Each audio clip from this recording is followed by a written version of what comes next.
The biggest change from last year to season 2025 is the new neutral objective Otacon. New strategies and metas will be created around this whole objective. Otacon replaces the spawn time of Baron at 20 minutes, which makes objective spawn times different now. It's going to look something like this. Rift Herald at 16 minutes, Otacon at 20 minutes, then Baron at 25 minutes. Otacon will either spawn on top side or bot side of the map depending on which side has more champion damage and kills from the start of the game till 14 minutes. Note that anything that happens after 14 minutes doesn't affect the spawn location. Otacon will take on two forms depending on how much damage and kills is done in the game. And his two forms are Ruinous Otacon, which only appears when there's a lot of fighting, and Voracious Otacon when there's minimal fighting. But before we get into what each of his forms do, we must talk about Blood Roses and Petals that spawn around his location as well as the areas where champions have died. Blood Roses and Petals give the player's team that picked it up increasing EXP up to 100% based on their KDA. So, if you have a lower KDA, then you get more EXP, and it gives you adaptive force. So Petals can be gained primarily through hitting a Blood Rose. A large one drops 3, whereas a small one drops 1 petal, although they can be obtained through other ways like Otacon. So these are permanent buffs for the team that picks it up. And do keep in mind that if one person picks it up, their whole team gets all the bonuses. So this is very important. This is an example of the stats that it can give, and keep in mind it was only 14 minutes in game and it's a team-wide buff. So I would say these effects are pretty disgusting if you collect these as a team. Now moving on to the forms. In bloody games where there's a lot of fighting, Otacon will take on the R form, Ruinous, where your entire team will be permanently granted 25% increased effects from all epic monster rewards. So effects like your dragon stack buffs and Grub's turret damage will be enhanced. In addition, after taking down the R form, 6 large and 6 small bloody petals will spawn around the pit. In my opinion, the buffs are really nice if you're ahead, but if you're behind, then you don't have to fight for this because you will barely get anything, since you will most likely not have any dragons or objectives if you are behind. If anything, the 6 large and 6 small blood petals will be much more valuable to take since they are stats that your whole team can use. So if you want to play for the team fight for Otacon's R form, don't play for stealing the objective, but play for the winning team fight and try to collect the petals after the fight. Otacon's V form, or Voracious form, spawns when there isn't enough fighting in the game. After slaying this form of Otacon, your entire team will be granted 40 permanent bonus gold per champion takedown for the rest of the game, plus a one-time Guardian Angel effect for the next 150 seconds. If someone dies with the GA buff on them, they will enter a Zanya stasis and return to the base after a few seconds. If the enemy team kills someone with this buff, they only get 100 gold and 1 blood petal. So you can basically see how strong it is if you get it, and you can just trade kills with the enemy team, but you revive, whereas the enemies do not. Now that was a lot of information for one objective. But essentially, you can view these changes as tempo changes for the map that promote more teamwork and less downtime during the game. To recap, kills, early dragons, and grubs will take over the first 14 minutes.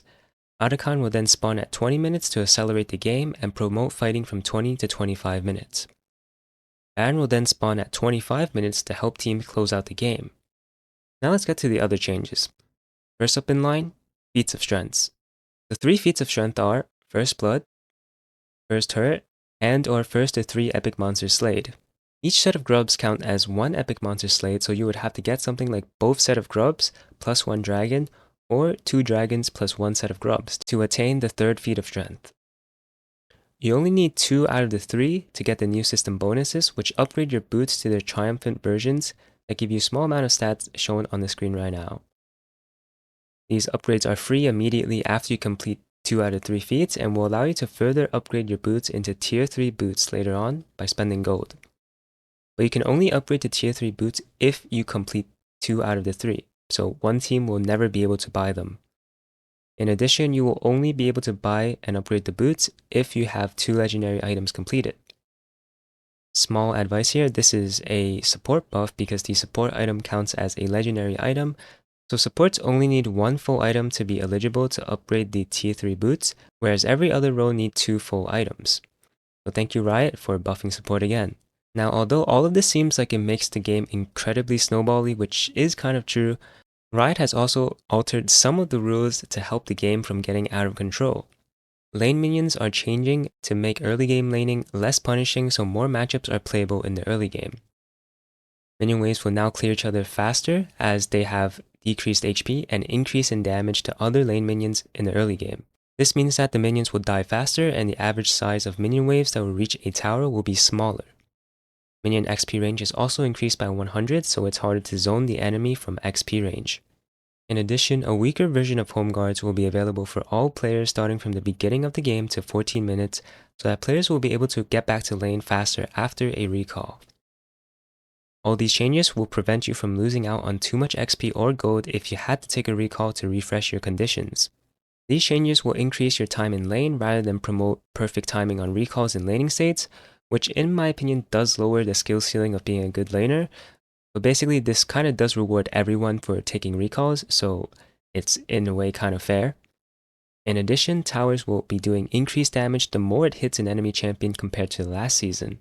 What this means is dives are not going to be as easy anymore and you will risk dying very often in order to try and kill the enemies under tower. Top and mid towers will also have their fortifications weakened so that top and mid laners are actually able to get platings onto the enemy turrets during the early game. These are basically the main changes that Riot has put in place to prevent snowballing from getting too out of control. So for the new season, as long as you don't intentionally want to die, it is harder to fall really behind in lane. As for champion nerfs, Ashe, Kalista, and Varus all took a hit, with Ashe and Kalista taking the biggest hits, and Varus taking small nerfs to mana, but it's not that big of a deal where he's unplayable. And as for items, I'll let you explore that on your own because those items are only affecting some mages and mostly tanks, so no ADC items are really buffed or nerfed or changed at all actually. And as for runes, Riot has made pretty big changes in the Domination red tree, as well as one change in the blue sorcery tree. So in the red tree, Riot has added Deep Ward, Sixth Sense, and Grizzly Mementos. To go over them quickly, Deep Ward is mainly for players who like invading, as placing deep wards in the enemy jungle track the enemies for a longer time. A later upgrade so that river wards are also considered deep. Sixth Sense is really good on most junglers and supports because it is essentially a free Umbro glaive with a longer cooldown. If you have Sixth Sense, you can always guarantee that you will know if you are on vision as long as the rune is up. Grizzly Mementos is the one rune that no one can go wrong with because Trinket Haste is useful for any champion in any role. And lastly, in the sorcery tree, Axiom Arcanist is the rune added to replace Nullifying Orb, and it gives your ultimate ability increased damage, healing, and or shielding by 14%, reduced to 9% if it is AoE. Additionally, takedowns on enemy champions will refund 7% of your ultimate's current remaining cooldown. This is very useful for champions that don't rely on mana as much, or if they have good ultimates that can be game-changing. Lastly, Nexus turrets now will respawn every 3 minutes after they are destroyed to ensure that teams can always come back after an open Nexus incident. This is good for games that often feel hopeless because you cannot contest any objectives with an open Nexus due to the fear of a backdoor. And that is it for the main changes of season 2025, and I hope this information is helpful to you. If you have any questions or suggestions, please feel free to leave them down in the comments below. Thank you for watching and best of luck in the new season.